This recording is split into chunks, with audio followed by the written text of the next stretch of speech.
vou começar aqui o Paulo Figueiredo Show falando sobre notícias boas. Vejam a reportagem do site do Paulo Figueiredo Show.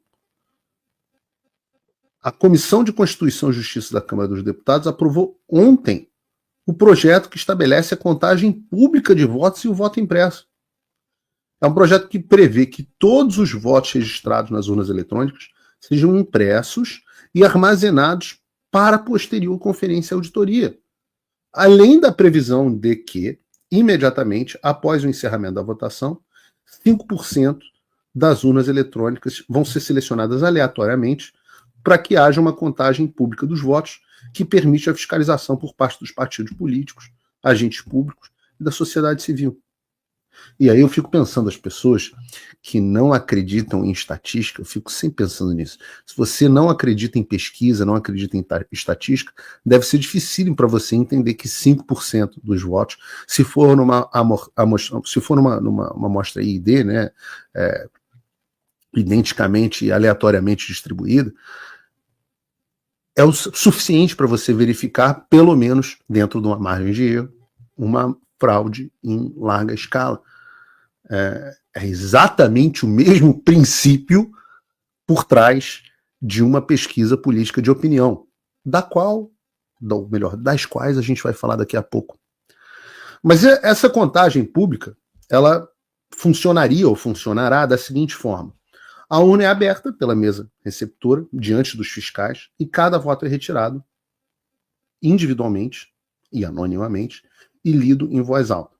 Depois disso, um membro da mesa apresenta o registro no boletim de urna para a conferência.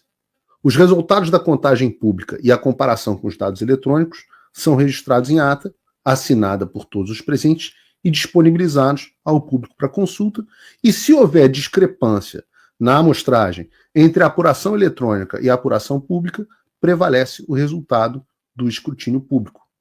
Aí uma nova amostragem de 10% das sessões eleitorais de todo o Brasil passa a ser selecionada para novo escrutínio, sendo que os votos conferidos são guardados em uma urna lacrada por um ano para eventuais contágios. E o importante aqui é o seguinte: esse projeto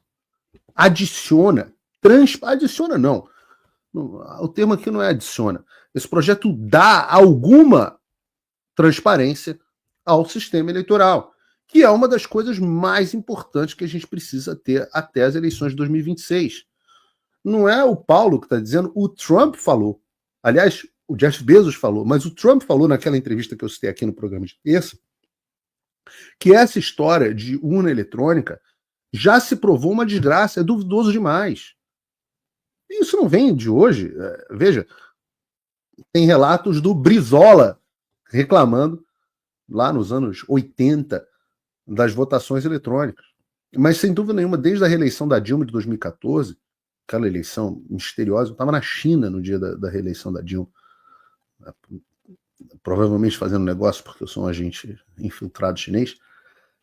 Eu estava na China em 2014, quando a Dilma foi reeleita. Acordei de madrugada e falei, o que aconteceu? Não, a Dilma, passou na reta final ali, igual a Ayrton Senna, né?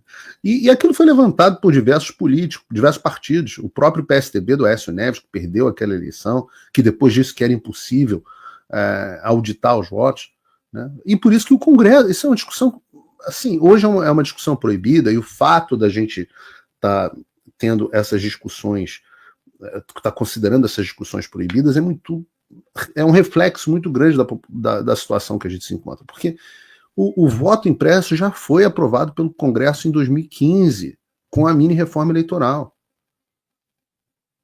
Naquela ocasião, tinha sido aprovado um dispositivo que dizia assim: no processo de votação eletrônica, a urna imprimirá o registro de cada voto, que será depositado de forma automática e sem contato manual do eleitor em um local previamente lacrado.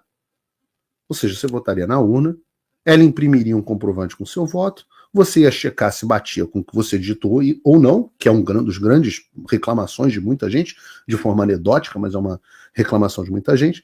Então, aí, depois de conferir, você depositaria numa urna lacrada. Ninguém ia ter contato com o seu voto ou com o seu comprovante. Mas aí o que o Supremo fez sobre isso? Está aí a reportagem do G1. Por 8-2, STF derruba voto impresso nas eleições de 2018. E vocês querem ver uma coisa interessante? Os únicos 2 ministros que votaram pela manutenção desse dispositivo, para que ele valesse nas eleições de 2018, foram Gilmar Mendes e Dias Toffoli. Vejo, e assim, se você pegar o voto daqueles ministros daquela época e ler hoje, você vê como esses caras não valem nada. Como é tudo uma questão de conveniência. E essa é a dinâmica. Tem que ser feito, tem que se seguir em frente com essa história do voto impresso. É necessário. Vocês devem lembrar, depois houve lobby dos ministros do STF no Supremo, no Congresso, com relatos, múltiplos relatos de ameaça a congressistas por parte dos ministros. Ameaça mesmo, coisa de bandido, bandidinho. Se já é absurdo lobby do judiciário em relação a uma pauta eleitoral, vocês imaginem o quão absurdo é se ela for acompanhada de ameaças. E o fato disso não ter sido nunca checado. Pelo contrário, um dos que relataram isso está preso. Qual é a grande dificuldade?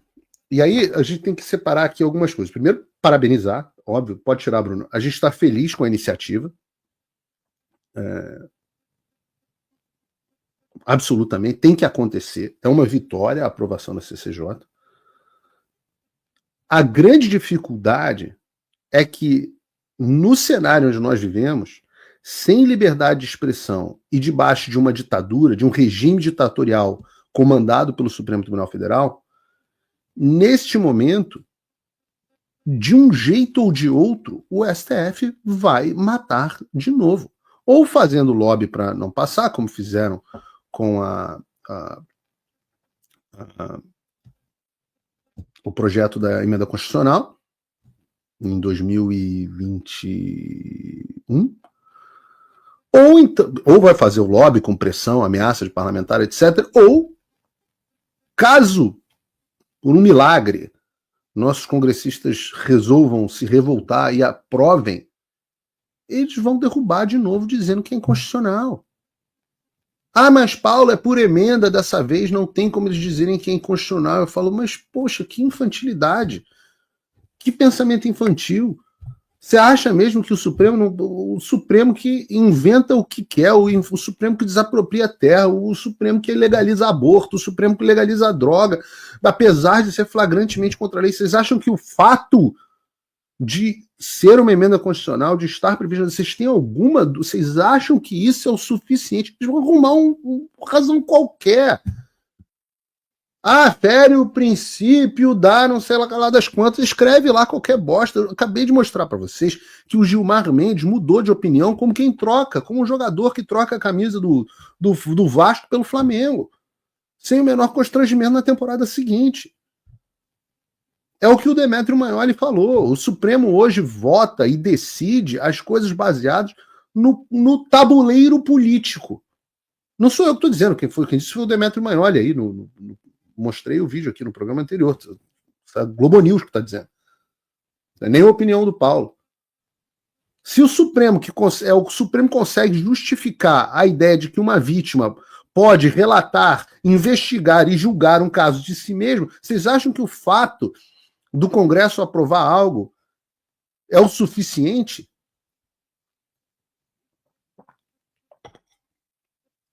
Claro que não. Claro que não. Então, na minha humilde opinião,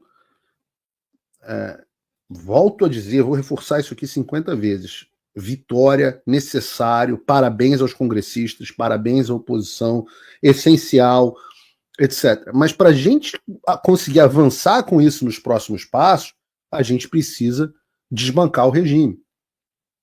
E eu tenho sido um grande defensor de que os caminhos internos para desbancar o regime estão estreitos ou inexistentes nesse momento.